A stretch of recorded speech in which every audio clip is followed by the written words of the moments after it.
今回は池田テレサ、スタッフから素を出すな、ネクラな部分は封印しろと言われたに対するオタたちの反応をまとめてみました。それでは、どうぞ。日経エンターテインメント、乃木坂46スペシャル2023より。余計はこと言うな。どうせまた変更してんだろ。一人ミュージカルとか見てて痛々しいもんな。個性が大事とは。たびたびダイバーシティを否定する運営。やっし、口出すな、自由にやらせろ。あの見た目で誰の記憶にも残りたくないとか言っちゃうネクラな部分にゾクゾクするのにな。そんな奴が自撮りするかよ。MX の小籔の番組くらいの存在感でいいよ。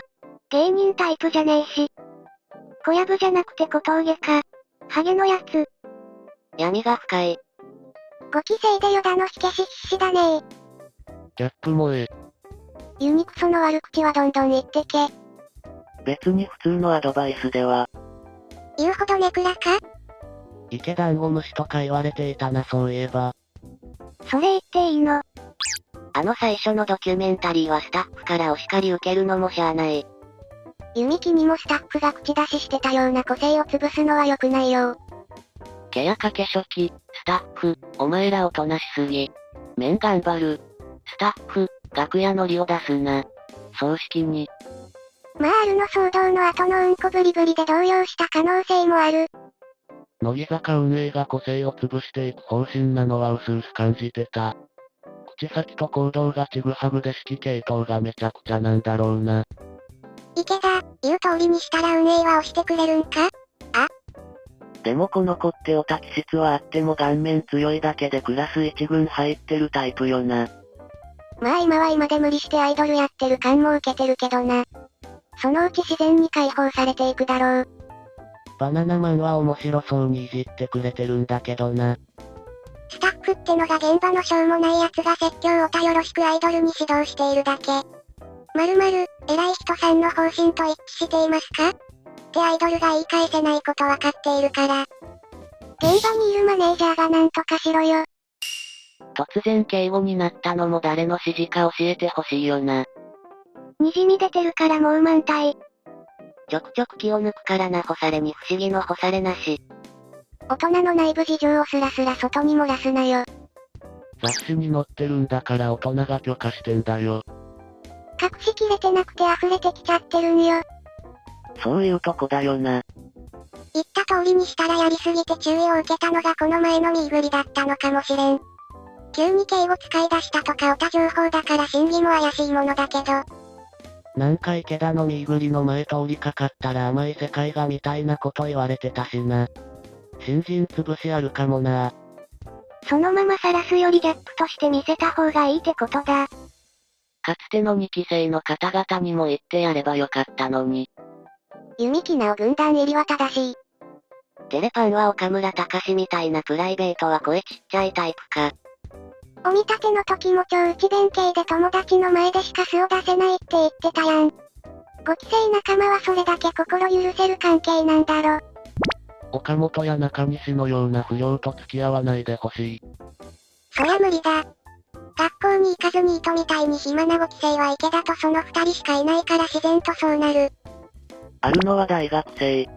池田も一応〇〇美術専門学校芸大受験に在籍してるもう通ってなさそうだけど。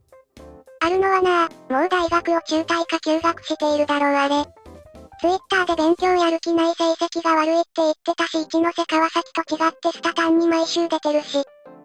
それで英検準1級の陽キャラに設定したのか。ここまでソースなし。スタッフが池田のためを思って言ってくれたのにそれを理解せず話してしまうような子は売れないわ。闇の子テレパン。まあタバクロ。いいぞもっとやれ。好きにやらせりゃいいのに。テレパンは頭相当いいからどうやったら売れるかとか運営より正しい答え出すから。あの顔でネクラだったらマジで怖いぞ。暗い気持ちになりたくてファンになる人いないもん。当たり前のアドバイスだよ。アドバイスでなくなるような個性は個性とは呼べない。言い方が下手すぎる。きちんと納得のいく説明をしないと単に自分を否定されたと捉えられてしまう。まあ、ここのスタッフバカだからな。例えば身ぐりでの対応を注意されてそれ以降は敬語対応になってしまったとの話だが、これは当てつけ行為。これを見て大人であれば、ああ、正しく納得のいく注意ができなかったと、反省しなければいけない。ここのスタッフはそういうの理解できずに反抗的と捉えそうだ。ガチネクラはキャラとしてプラスがマジでない。メンヘラノリは乃木坂には合わないし、トップ取れるくらい努力してからネクラ風味を隠しきれない味わいとして出していけばいいんじゃない？アスカちゃんだってそうだったし。林なんかも割合そのタイプだと思うけど、人気が定着し始めてから風変わりな面がようやく個性として認められるようになってきた。自分を堅くなに守ろうとしたら、うまく前に進めないだろうなと思うね。ランゼなんかも大変そうだった。あの人生思い通りになりそうな今日ビジュアルでネクラになったのはなんでなんだ。お嬢様学校は美形の人間への風当たりが半端ではない。やはりお嬢様学校に通ってたあるのならわかるはず。そもそもお嬢様学校じゃねえし。ガチネクラってのは感情が常にマイナス思考って、認識でいいんか？マイナス思考というよりは悪い意味で自己完結しがちってところじゃないかな。ここぞという場面で他人を拒む。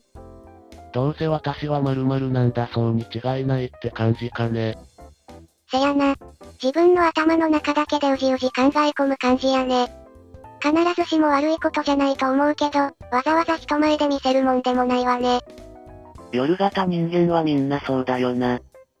はずきちゃんなんかもネクラっぽさをなかなか拭えなかった時期があるよな。その人の個性としては悪くないんだけど、アイドルとしてはあんまりプラスがないように思うね。握手ではブリブリブリな女子学院 OG ってサイ&コーなんだけど。ここの運営無能だよな。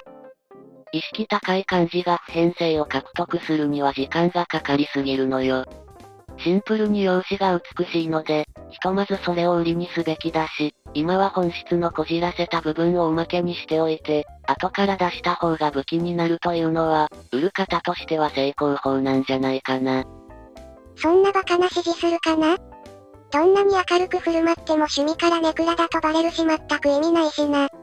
ネクラな方が他客つかめるし何か勘違いじゃないかね。まずネクラって決めつけてるのが無能。ネクラじゃなくてただの変人だから。明るく振る舞えばさらに変人度合い増して見る者を恐怖に陥れる。乃木中忘年会でゴスロリでパラパラやって欲しかった。陰キャなのが好きなんだろうたわ。陰キャっていうか変態っぽくて面白そう。変態というより変人よね。そっちの元を出されたら困るはなんとなくわかる。5期からはどんどん裏出してくことにしたの？あるのがやってんだから自分もセーフみたいな。とりあえず、人と話すときは目合わせて話せるようにならんと使ってもらえなくなるんじゃね？好みじゃないから動いてるとこ見たことないけど、もしそうならテレビに映る人が目合わせないで喋る系はだいぶ印象悪いな。この子は近い将来、山田五郎や三浦淳らと一緒に番組とかやってそうな感じはする。ほら、こうやっておっさんにサブカルキャラ認定されるのはマイナスでしかない。控えめにした方が後々仕事の幅も広がるよ。ことこも自我をコントロールしてニコニコできていれば人気は跳ね上がったはず。グループのイメージありきで個人を見るのであって、現在進行形のこじらせは乃木坂の一員としては足かせにしかならない。個人の資質だけを見て尊重してほしいというのであればアイドルグループにいる必要はないのである。もじもじしすぎなのよ。以上、池田テレサ、スタッフから素を出すな、ネクラな部分は封印しろと言われたに対するオタたちの反応でした。真偽はわからないけど、影があるのもテレパンの魅力な気がするけどなぁ。よければコメント、高評価、チャンネル登録よろしくお願いします。